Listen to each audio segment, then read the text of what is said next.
Good morning. We'll get started here in about 10 minutes with the webinar. Thanks for hopping on.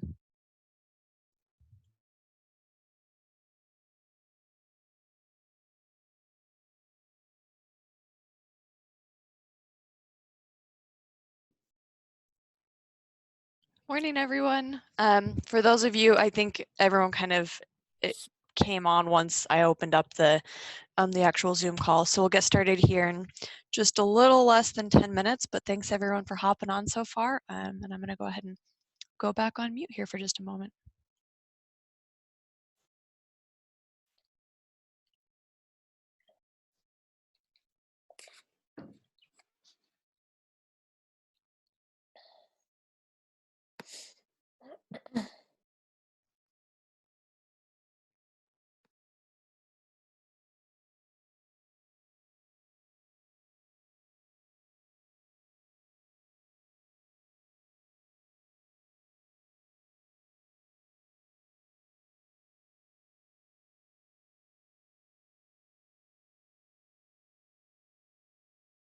Hilary.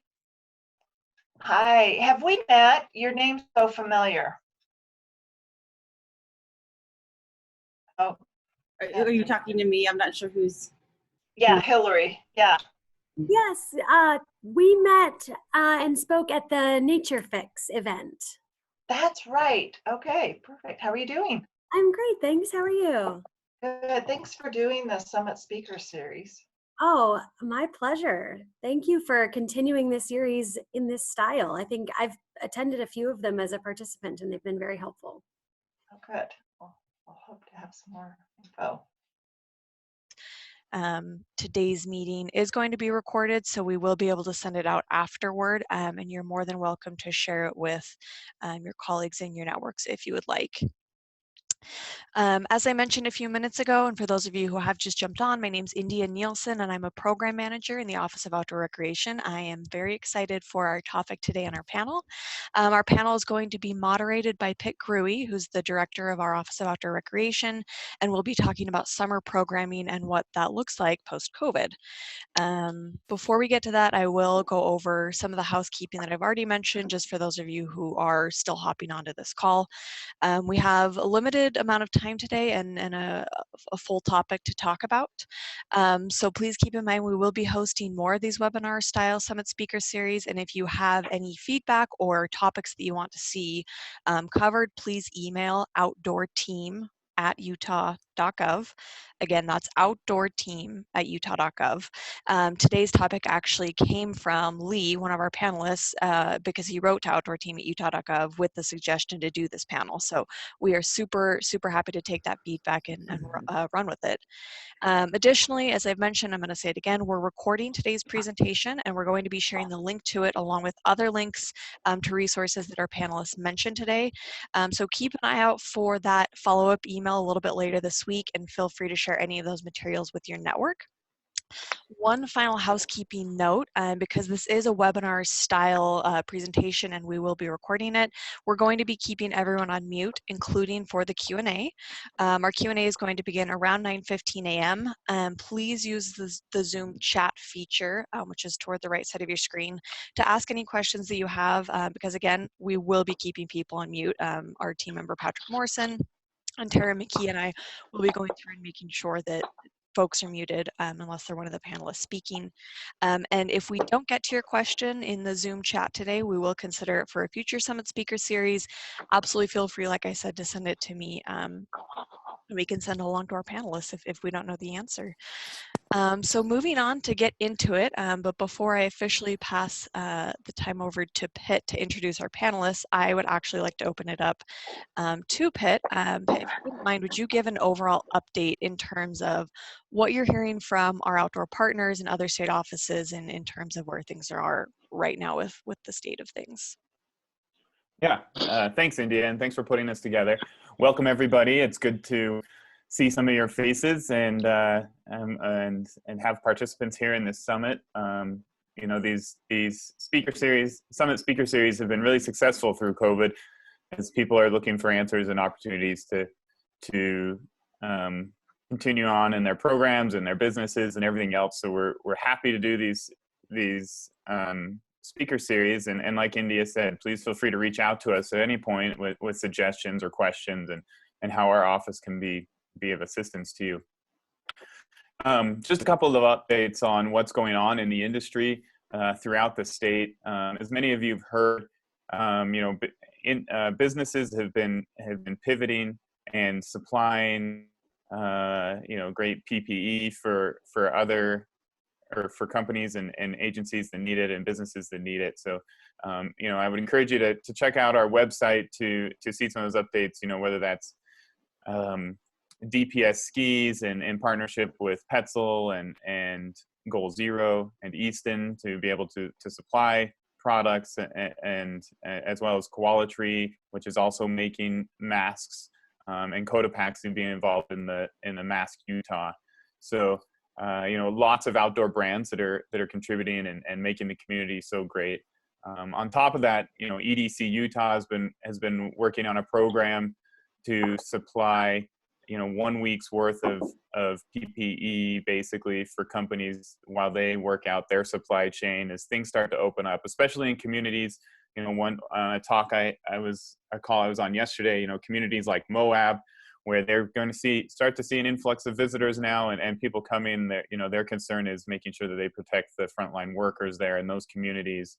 And EDC Utah has, put forth a great program of providing masks and sanitizer for those companies to get them started and feel safe while they work out the kinks of moving forward. And I guess to use the term new normal, which we're all hearing very often now. So a couple of updates, and many of you may be on the know here. You will see national parks starting to open up. In fact, Zion is opening up today with limited resources, but they are easing into this. Again, the hope is the protection of the workers and employees at Zion National Park, but the limited resources, obviously visitor centers and things will be limited or not open, and most of the national parks are going to be focused on day use at this point, at least for the next week or two, not giving overnight permits or overnight camping available yet. Again, easing in the pressure on the employees and making sure all their systems and procedures are in place before they do that. State parks around the state continue to be quite busy in certain regions. And, again, we will be encouraging, and there'll be a campaign coming out with us and the Division of Natural Resources, under Department of Natural Resources, to encourage responsible recreation. As we find ourselves in the same place with other people at this time, how do we do that well and respectfully? So look for that. On top of that, go back to national parks, the Grand County and Moab area national parks, they released information this week that they will be opening on May 29th. Again, with limited resources available, it's not full open. They'll be managing kind of traffic in and out of the parks, and as well as the sites where they could see congregating or crowds congregating. So be aware of that, though. May 29th for Arches and Canyonlands opening, and again an influx and maybe visitors returning to the Moab area.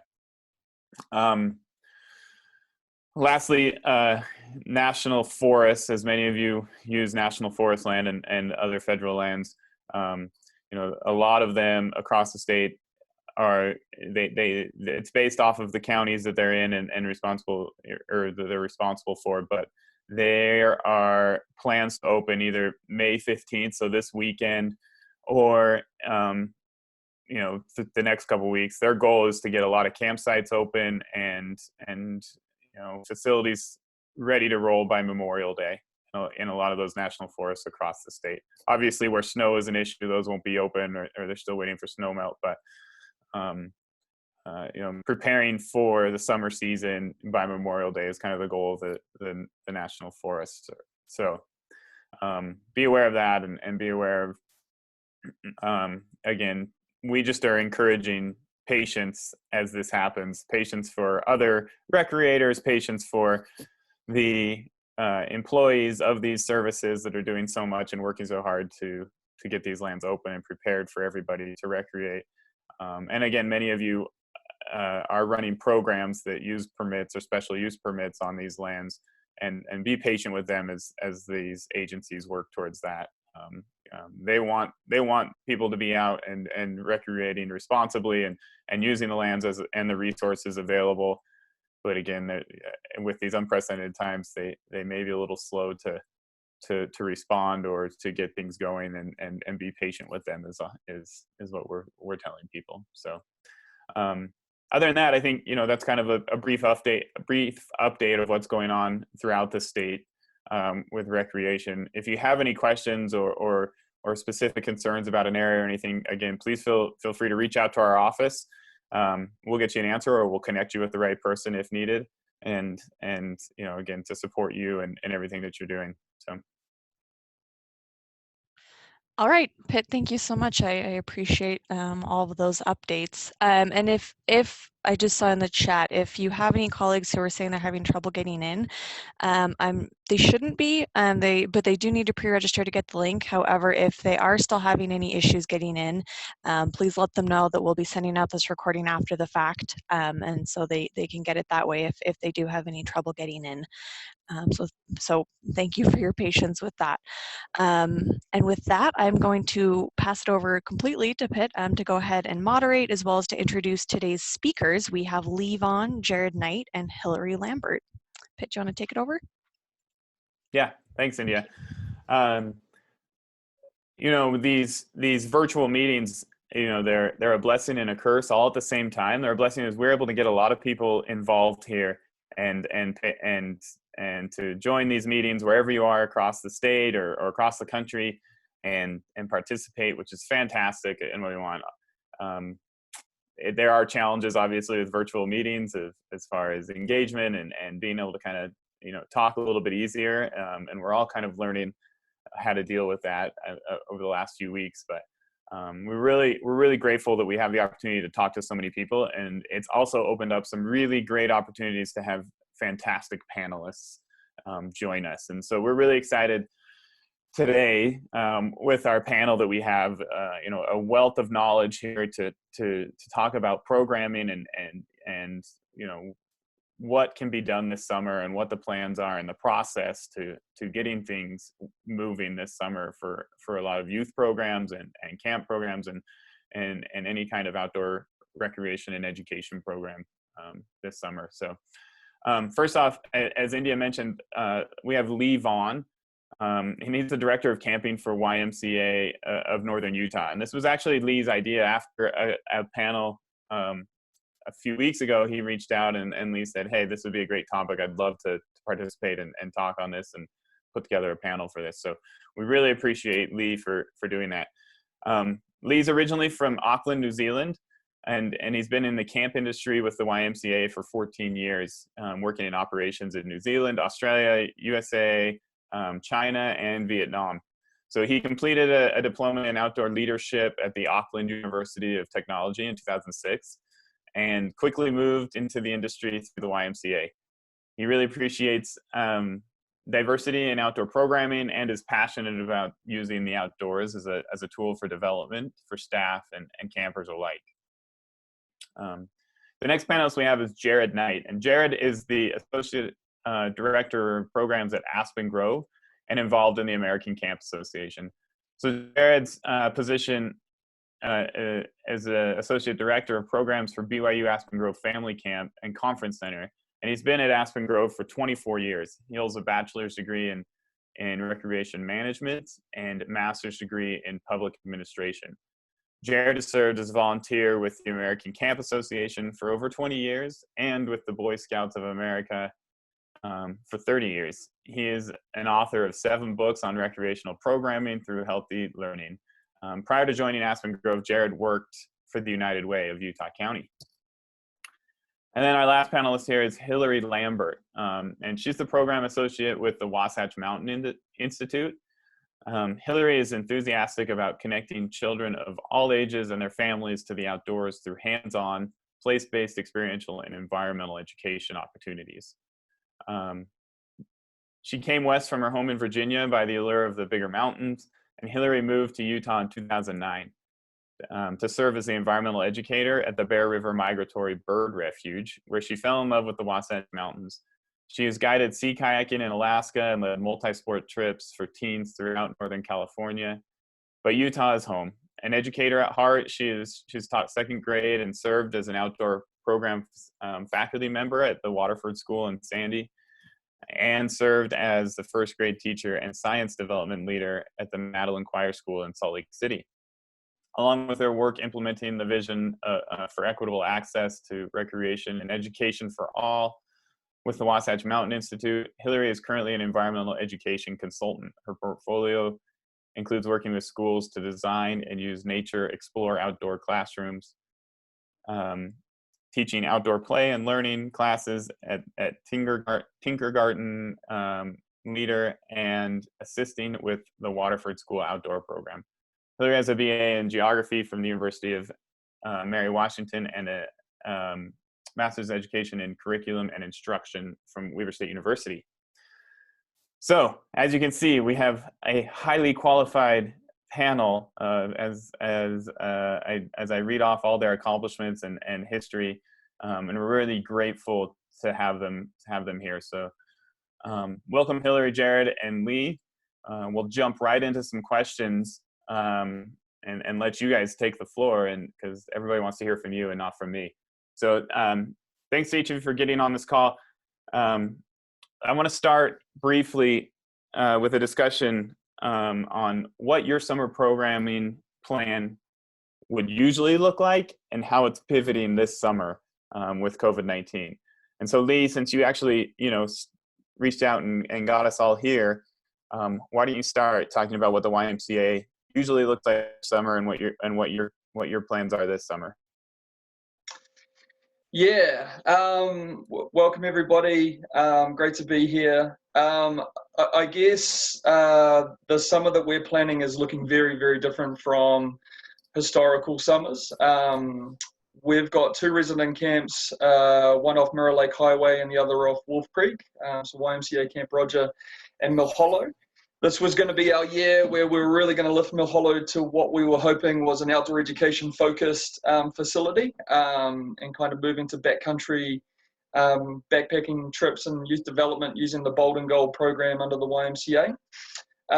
Roger is very much what you think of if you think of a traditional camp. It's very much values focused. It's on a very beautiful plot of land, but it's all about relationships. It's all about connections, which is physical and emotional throughout it, and the YMCA values really hold true. So we just give kids a real taste tester into a range of different activities, from archery to horse riding to bike riding to outdoor cooking to hiking, all those types of things that most of us do.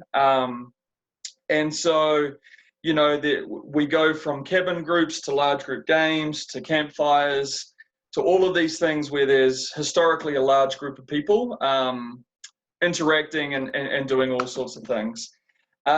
This year we are planning to be nowhere near that.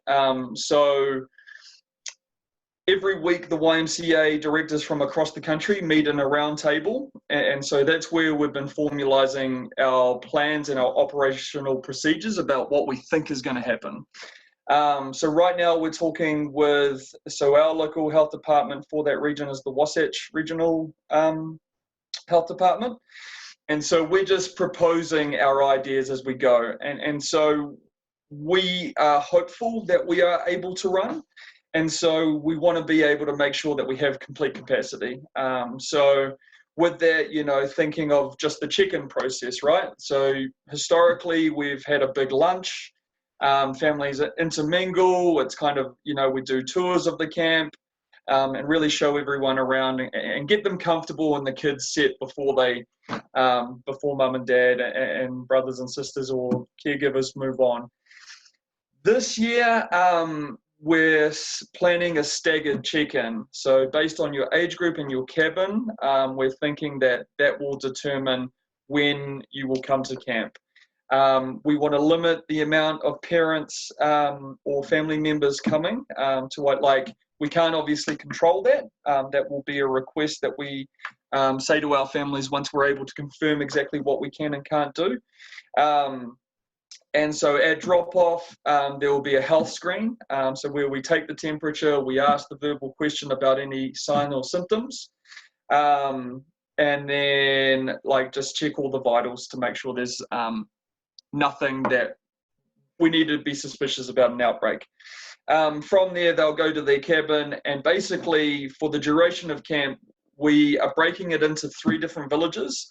So the last communication we had with the American Camping Association and YMCA webinar last Friday is that, generally speaking, governments or state governments are thinking of groups of up to 50 as max, depending on what grade your state is in. And so our thinking is that Camp Roger usually has a capacity of 150 kids. We're going to hopefully bring that down to 90, and if we have to continue sliding down, then we will. And based on that number, we'll break it up into 3 different village groups. In those village groups, predominantly for the duration of the session, they're going to stay in their cabin group. So their entire camp experience is going to be very, very much focused on their cabin. What we are still working for, what we also do is, so weekly, because we don't have a waterfront, we traditionally have gone down to the campus pools. So we're trying to work through with them exactly what the story is, because there's a lot of different information about pools and whether they're able to operate. And so it kind of brings up the important aspect of transportation.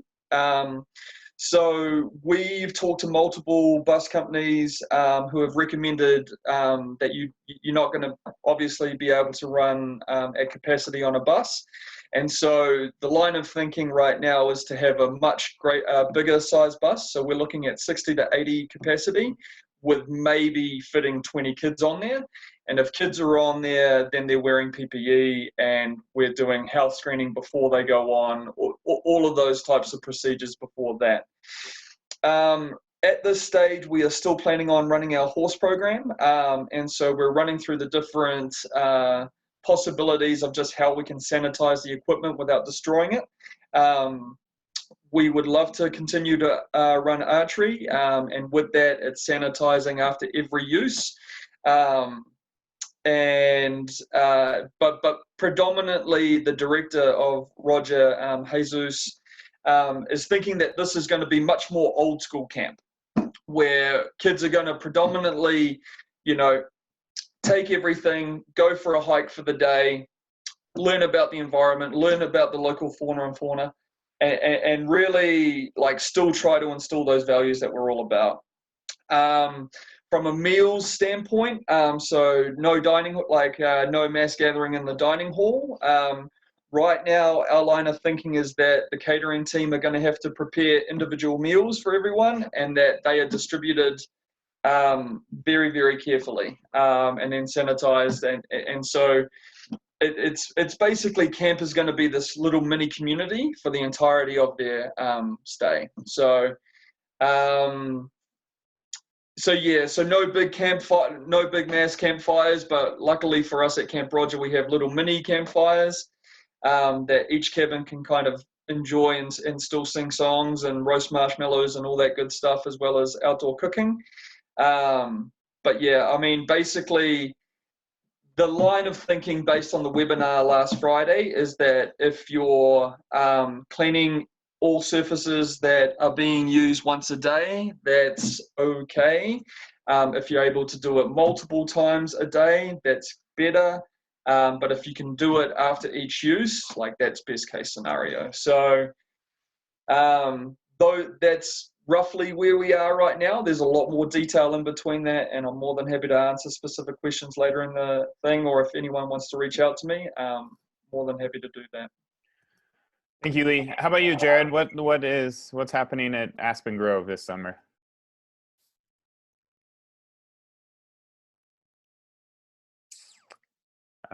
Jared, are you muted? I'm going to take a look through and see if I can unmute him. We'll move to Hilary. Hilary, why don't you go first? Sure. So the Wasatch Mountain Institute does not currently offer summer programming, but we are looking towards our fall school programming and starting to think through what types of pivoting we might need to do for our fall overnight programs. But in terms of summer, in my role as a consultant, we're looking at socially distant day programming as being maybe the most doable of the options. And really focusing on being outside.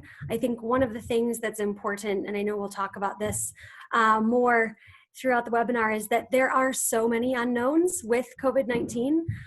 We don't know a lot, but we do know that compared to other environments, outside is safer. And so that's good for all of us on this call and in our industry, right? And so, for example, I'm working with the Waterford School summer day camp program, and we were thinking initially about a model where kids are rotating through classrooms and on the outdoor campus throughout the day. Now what we're envisioning is setting up kind of group areas all throughout the campus that are outside, and each camp group is spending the entire day outdoors, except for maybe using the restrooms inside. We're going to be trying to utilize the space outside as much as we can, and bringing everything that would be inside outside, which is a fabulous educational practice in general, but something that can help mitigate some of the risks of being in small groups and close contact. So socially distant day program and really cutting down on the transportation. If transportation is done by family means, that's great. We typically would run a bunch of field trips with our day camp programs, and rather than doing that, we are going to possibly go somewhere in exactly the same way that Lee spoke of, utilizing more buses, spread apart PPE, that kind of thing, but then have visiting experts meet us at, say, a local park and try and do, have, if we were going to go to the Natural History Museum, instead coordinate with their educators and see if they'll come to us to mitigate some of that transportation risk. And I think we'll talk more about this when we talk about planning, but just being open to evolving as we learn more through this process. This is what we're thinking now, and this is a rapidly evolving situation, so we'll see what we end up doing. Thanks, Hilary. I think we have Jared now. Jared, what's the plans for Aspen Grove this summer and through the rest of the year? So can you hear me okay? Yeah, we got you. Okay, good. I was having some trouble earlier. So we're part of Brigham Young University, and so the whole university kind of canceled all the summer programs up until August 13th. So we're still planning on doing about 4 sessions, but a lot of that is hiring staff and getting things ready. And then again, we were just kind of delayed because of all of the programs on campus were part of that. So we're a little different because also our clientele are traveling throughout the country, and that was kind of some travel restrictions, so we had to make an early decision. So that's kind of where we are tied with BYU a little bit. Great, thank you. So lots of different changes and lots of things here, to deal with, and each one of your camps are all different, and each of you listening here are all dealing with, kind of different hurdles and different aspects, whether that's the powers that be saying you can't move forward with it, or trying to find a way that you can carry forth with your camp but do it safely. Lee talked about this a little bit, but and we have a couple of questions in the chat, so we might as well address it right now. But if your organization is continuing, or when you do continue this fall, we're obviously modifying, minimizing travel and transportation, but as far as health screening and food management, Lee talked about this for the YMCA, but are Hilary or Jared, are you guys planning on doing anything as far as checking of temperatures or daily screenings of participants or staff. Also, food management or cleaning, additional, it gets harder to clean, obviously, personal tents and cabins and things like that on a regular basis, every day. What are plans moving forward with that? This is Jared. As far as we are going to do, we're planning on doing health screenings as far as check-in day, and also with our staff and vendors, temperature checks, and kind of doing some type of screening to make sure they come in, and also just checking in. We're going to work probably with the university, on a health officer. We've never had one before. We don't have a nurse because of our family camp situation, but probably a health officer. We're also looking into maybe not serving buffet style, but cafeteria style, so we can control, the utensils, and we do kind of have somebody at the door to make sure everybody washes their hands. We have a sink right outside. We've done that for years. We'll continue to do that, but definitely probably moving away from buffet style this summer. So health screenings right now, we're planning to have them multiple times a day, every day. In terms of our staff and trying to prepare them to make sure that, that they are safe. So our staff training is planned for the 28th of May.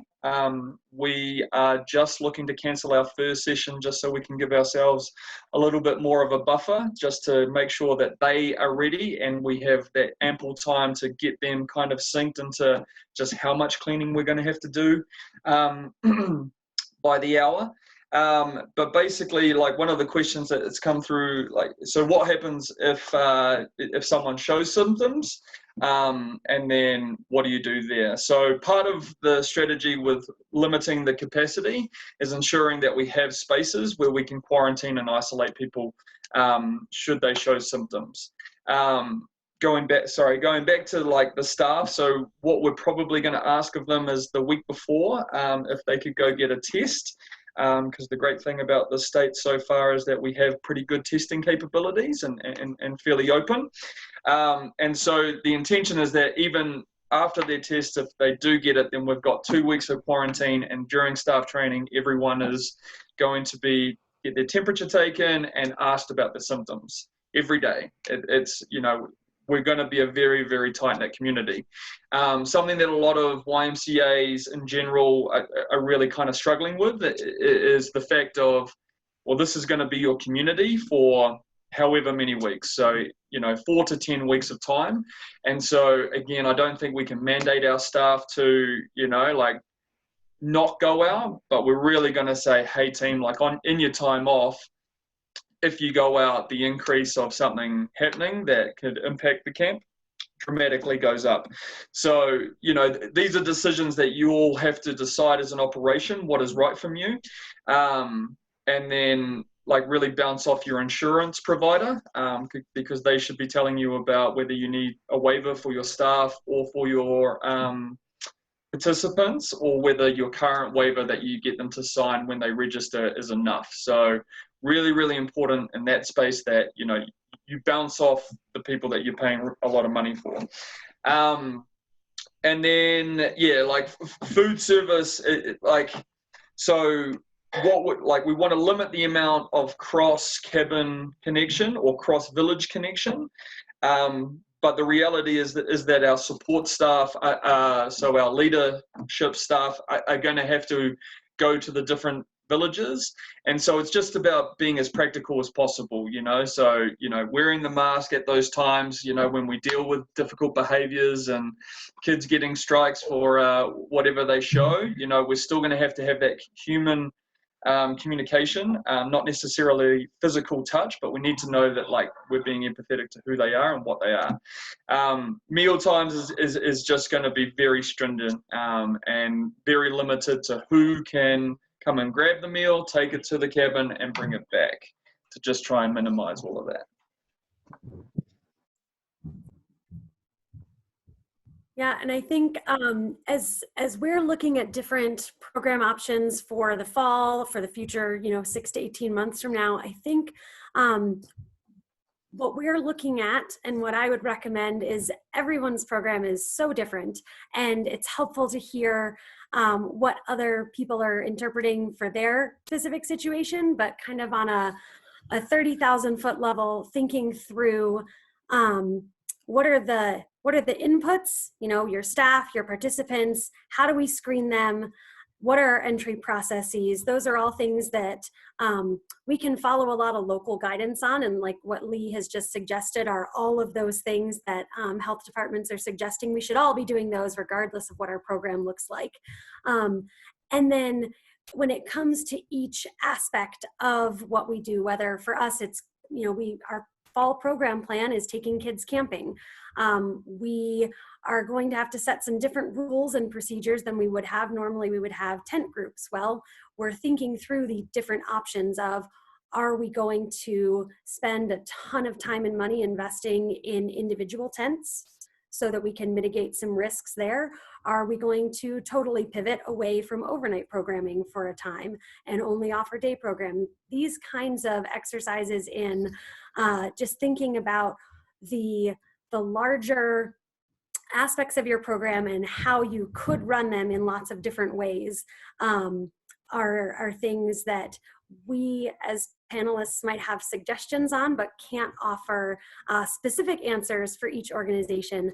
Though I think we are also great at providing resources. And one thing that we are looking at a lot and that's really helping us in some of our thinking is the way that NOLS, the National Outdoor Leadership School, thinks about planning and risk management. Kind of the cornerstone is that you have your human factors and you have your environmental factors, and where those intersect, that's where sometimes you have, you know, the potential for risk. Well, what makes this so complicated and that we should all affirm is that this is challenging because COVID-19 is both a human risk and an environmental risk. And we can plan as much as we want for how we're going to have our sweet day campers at Waterford safe, but they're still 6 years old, and no amount of PPE is going to totally insulate them from running and touching each other. No amount of rules and trying to mitigate the risk is going to, you know, totally bomb-proof. And being aware of that and then using tools to plan through that are some things that are helping us. And I know, Pitt, we're going to get a little bit more into that, and I have some graphics I can share, but just wanted to acknowledge kind of those larger level ways of thinking about this as some things that are helping us as we look at all those nitty gritties of transportation and food management and tents and things. Yeah, so let's jump into that, Hilary. Thanks, and you know, you can start us off here, but you know, it's obviously a difficult decision that every program has to come to, and it's not one you make quickly. So it's a process, and I think, you know, it's going through all different types of scenarios and everything else to come to decisions and go through that process. So you know, Hilary, why don't you start us off if you have something to share, and, you know, kind of tell us what is the process that you've gone through with some of the programs that you're working with, or, you know, kind of, and also what are the guidelines of getting started in that process so people can confidently make a decision they feel is based on, you know, sound thinking and, you know, keeping people safe, but also being able to operate at the same time. You know, what does that process look like for your organizations? Sure. I was going to share my screen, but that doesn't seem like it is an option right now, and that's okay. So I have a couple of things, and the first is just to acknowledge that I'm coming at this from a bunch of different lenses, and I think everybody on the call can empathize with that. You know, on through one set of lenses, I am a recreationalist who can't wait to just get back to doing what I normally do. I can't wait to go rafting. I can't wait to be able to hit the trails without being concerned about the people that I pass. And so I think that all of us can identify with that sense of loss and sense of a desire to return to normalcy, both from an activity standpoint, from an economic standpoint. And when we're thinking through our risk management procedures. Those things are important to think about because those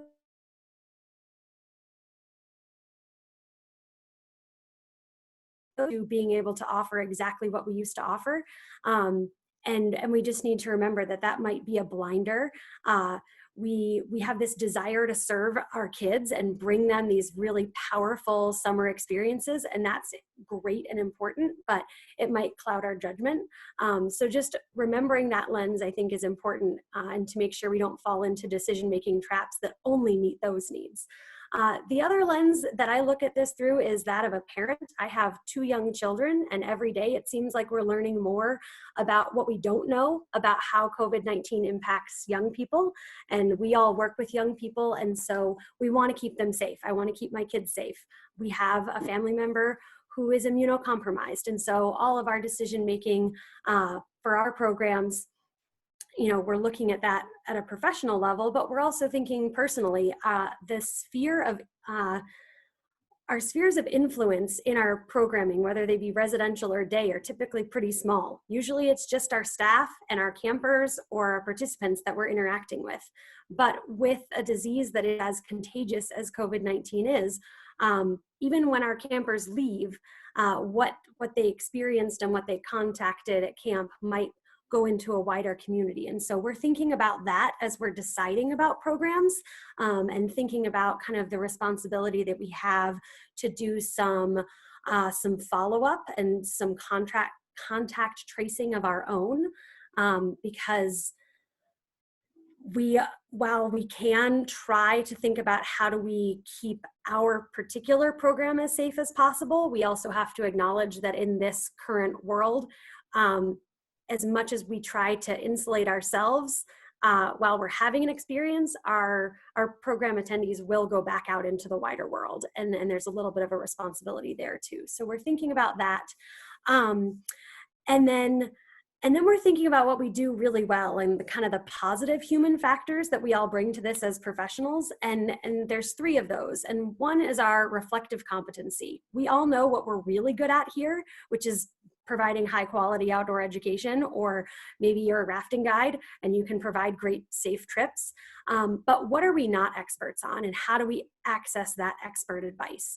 That's a question that we ask ourselves a lot. And for example, at the Wasatch Mountain Institute, when we asked ourselves that question, we immediately said, well, we're not medical professionals, and we're trying our best to get the best resources as quickly as possible on this disease as everyone else is. So we, last week we added an infectious disease physician to our board. And so we've got someone who is an expert, who has a competency that we lack, who can help us as we devise procedures and policies, both now and in the future. So the reflective competency piece is one that you can ask yourselves as you're planning, you know, what pieces of expertise are are new for you in this world, and how do you fill those voids? The second is tolerance for adversity. That's something we're also all pretty good at.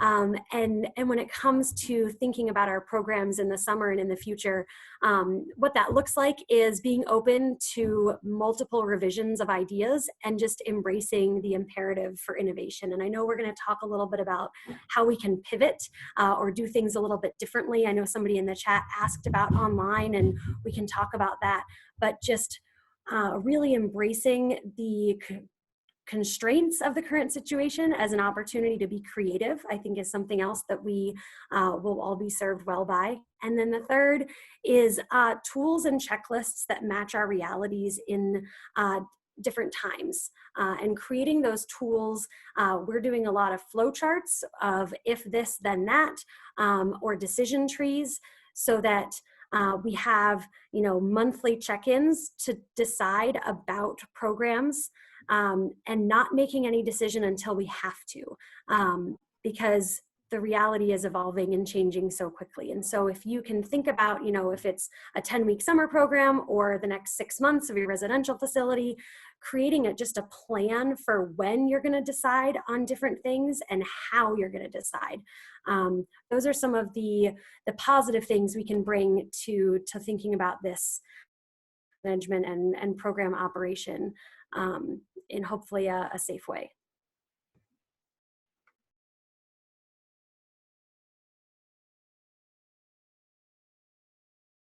All right. Thanks, Hilary. I appreciate that insight into that. Kind of to keep this moving a little bit, Lee or Jared, I know you guys are heavily involved with the ACA. What guidelines are the CDC or the ACA or these large organizations, what guidance are they putting out, or resources are you aware of that apply specifically to these group activities and these programs, and especially these programs that involve youth? I mean, any insight into what these organizations are doing and the resources they're providing? Yes, on the ACA website, acacamps.org, there's a lot of great resources as far as preparing, and what Hilary mentioned as far as some of the decision trees and kind of preparing for that.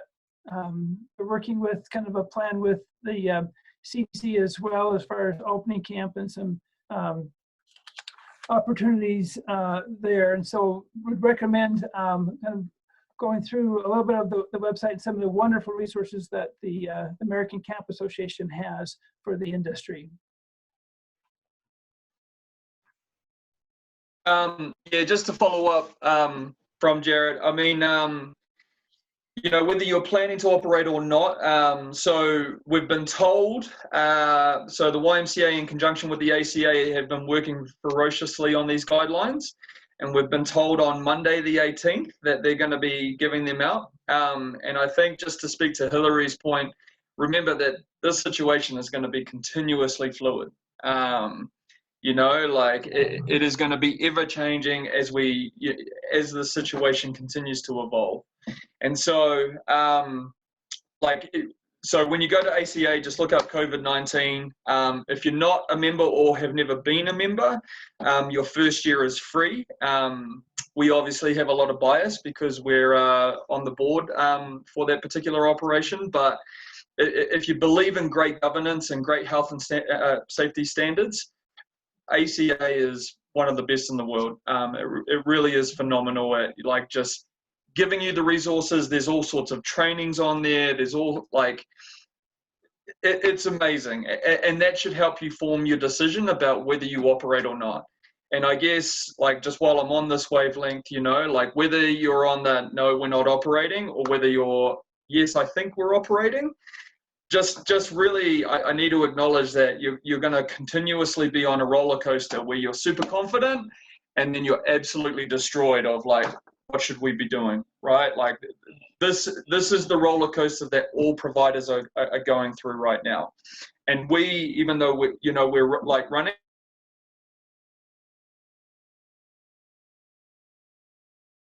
have to dive deep and really tease it out to see where that rabbit hole goes. And so, in Utah and this whole platform that we're providing, that's why we'd rather work together and share this information rather than hold it in. And, I think the majority of people on this call kind of recognize that, this is about the kids, it's not about us, and there's plenty of the pie to go around. So ACA has very, very similar philosophies. It's about sharing. It's about best practice. Because if we have best practice and people follow it, then, we protect the industry and our livelihoods. So just for example, we had on Monday, we had a webinar or Zoom meeting as far as for virtual programming. Yesterday we had for day camps, very specific feedback and training and resident camps. And so we have another opportunity on the 28th of May as far as just a lot of training, a lot of resources, a lot of collaboration, and pulling in just some resources of those that have gone deep into the field of providing the camp experience or outdoor education.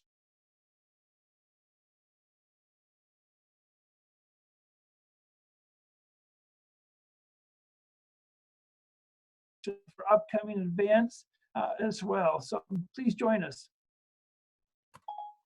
And I know that India is going to send out the link to this recording as well as resources that we share. And I know Jared and Lee will put those links on there. And another resource that we found to be helpful is outdoored.com is doing some great webinars on programming and how to do it and what it might look like. So I'll make sure to share that as well. That's been a good guide for us, as well as the great stuff coming from ACA. Great. Thank you all. And yes, we will, when we send out a follow-up to this, we'll send out links to all these resources and everything else. Hopefully that'll be a good place for you all to start or to continue, making this decision process and seeing the guidelines, and also getting great expertise from an organization like the ACA that is working hard to make sure that everybody has the information that they need to successfully carry programs on during this. I did have one more question, and we will address also. I think we've addressed a lot of the questions in the chat already. But I did have one more question that I think we should talk about before we wrap up here. Moving forward, I know one of the biggest questions and questions we're getting here in the office, right, is do you have any insights or predictions or maybe strategies about funding your programs in the future? Obviously, funding is going to be tough over the next little while, not being able to fully operate and bring in campers or the amount of campers that you normally do, but also your benefactors and the donors that you typically work with for these programs, and that a lot of these programs work with, and grants and budgets will be cut due to the economic impact. So thinking ahead for your programs, what are you thinking along those lines of being able to maintain funding or to navigate through possibly a year or two of depleted funding? Who wants to jump on that question? Yeah, so this is incredibly tough because we just don't know the lay of the land post COVID-19, and we don't know how far out that's going to be. So one of the things that's been drilled into us by the director that's been facilitating the YMCA roundtables is do your financial analysis, right? Like that needs to be a tool in your decision making, right? And you might have to make some really, really tough decisions even though philosophically you don't agree with running. But that comes at a cost, right? So if you have a board, right, like my recommendation is to get all the best minds in your organization and even outside ones if you have that opportunity, and formulate what that's going to look like.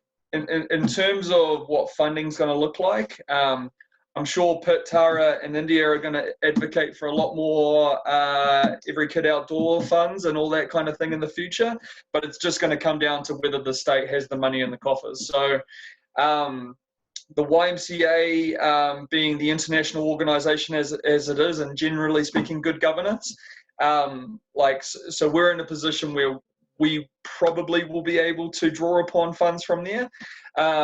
But right now is a really, really important time. So even if you're not running program, but whether you choose to do camp in a box, virtual programming, really, really capture what you're doing, right? Another unique benefit that we have in this state is that there is plenty of wealth, right? And so long as you got your values and you're doing this from a genuine standpoint, philanthropy is super, super important in this. And so you need to have your donations plan of how you're communicating to prospective donors, and how you're just keeping them in the loop, right? Like getting someone on board with your mission. It's not about the what, it's why, right? Like that's what is drilled into us from a donation standpoint. Like if someone is interested in what you're doing and they want to engage, listen to what they like, what is driving them, and from that formulate like a mutual benefit of like, hey, well, this can work for us. With the YMCA, you know, we're able to provide financial assistance to any child. Like, price is not a bet, like, because that's fundamentally in our, I guess, mandate, if you like, not officially or anything like that, but, you know, that speaks to that diversity that I really value. So you have to be in a position, you need to have money in the bank in order to provide that type of service. And so, you know, again, as an industry, if we're all doing the job and we're doing it great, there's lots of people in the West that like, people are moving here, and that's what I've really valued from previous summit series. The big event last year, you know, people are moving to this part of the country because they want to recreate here. You know, I've spent a lot of time in the Northeast. There's a lot of Northeasterners here in Utah. And so it's how you find them, how you get them in, but then how you maintain that relationship, right? Like, you need to continuously engage very softly, so that, you know, like, they believe in what you do. Yeah, Lee, I think that's fantastic. And that's a lot of what Wasatch Mountain Institute is doing. And just a few other points. I think the focus on mission is so paramount to any of your philanthropy. And I think in the world right now, there's kind of two schools of thought about, do you try and raise funds at this moment in history or do you not? And for all of us here, the answer has to be yes. This is definitely not a time to slow down in that, partly for sustainability reasons, right? We are all going to need funding, regardless of exactly how acute the economic impact of this is on your organization. You will feel it to some degree. And further to that, the type of work we all do is going to be the social, emotional, and in many cases, physical antidote to these times for people. And so now more than ever, getting young people, kids, families outside, connected with nature, learning science in the outdoors, these are all things that in 3 months, 6 months, 18 months, 2 years are going to continue to be necessary and important. And so don't be afraid to do fundraising and to do philanthropy in this landscape, because it's going to impact our future as an industry. And while you're doing that, I think two things that the organizations I consult with have done really well are, even if you're not running programming, engaging your staff in creative ways while programs are not running, or even past participants, future participants, consistent outreach and creative, empathetic, positive, forward-looking communication so that you can maintain some semblance of community with those people, whether they be donors or staff or participants, is something that can be beneficial in the short term for an identity purpose. You know, I can still call myself a camper of whatever camp or a participant at, you know, the Teton Science School, even though I'm not physically there.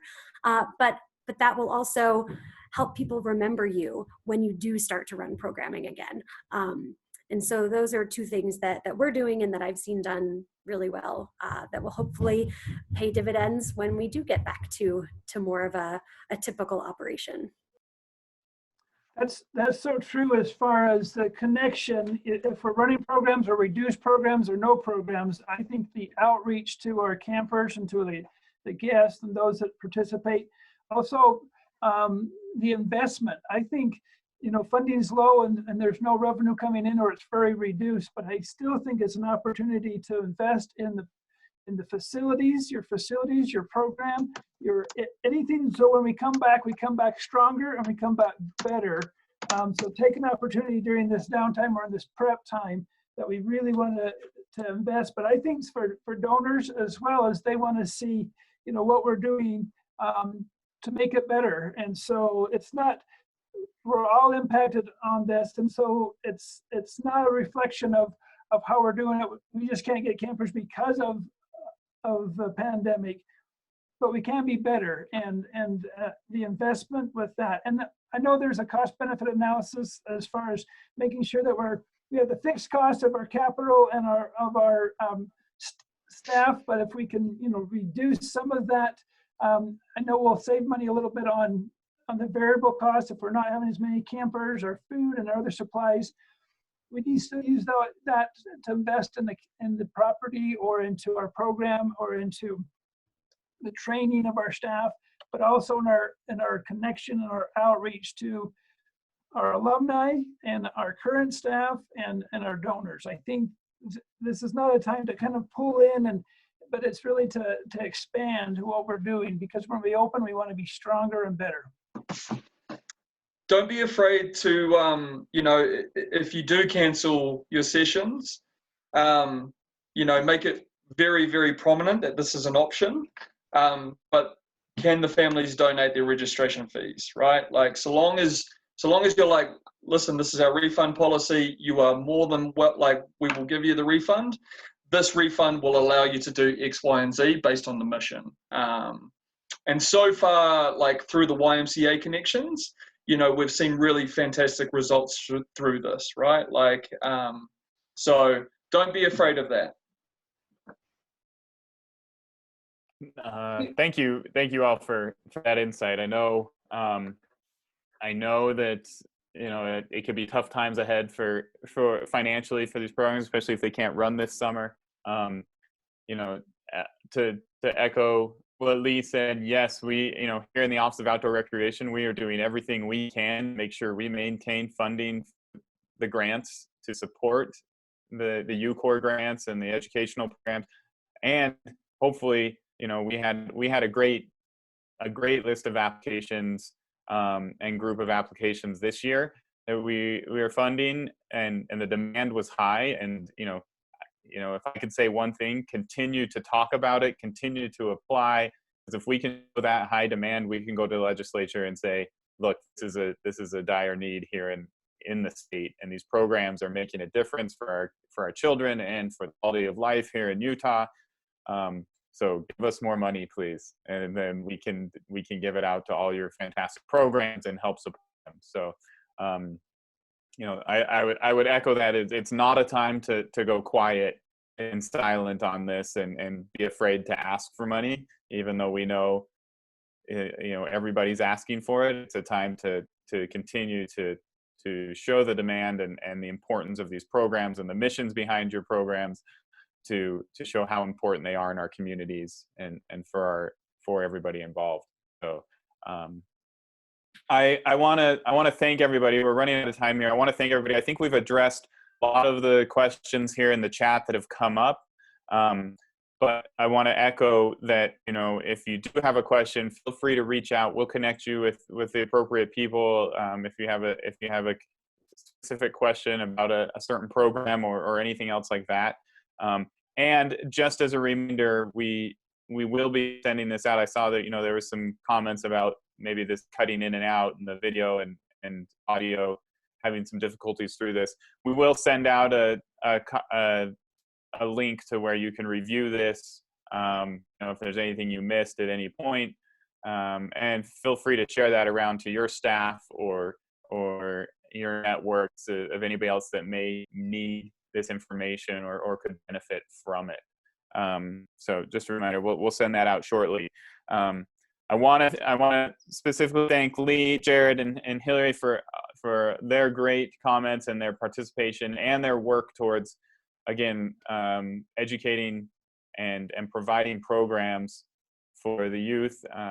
Just on a personal note, I am the father of 3 children that I try to spend as much time as possible with them outdoors, but as you all know, like, spending time with your parents outdoors or your dad is lame, but doing it with friends, great programs is cool. And so I really appreciate all of you that put forth the effort to create these programs and to execute and to provide a great experience for youth in our state, and to encourage the Every Kid Outdoor initiative, and to help them to understand the great resource that we have here through our resources and through our outdoor recreation opportunities.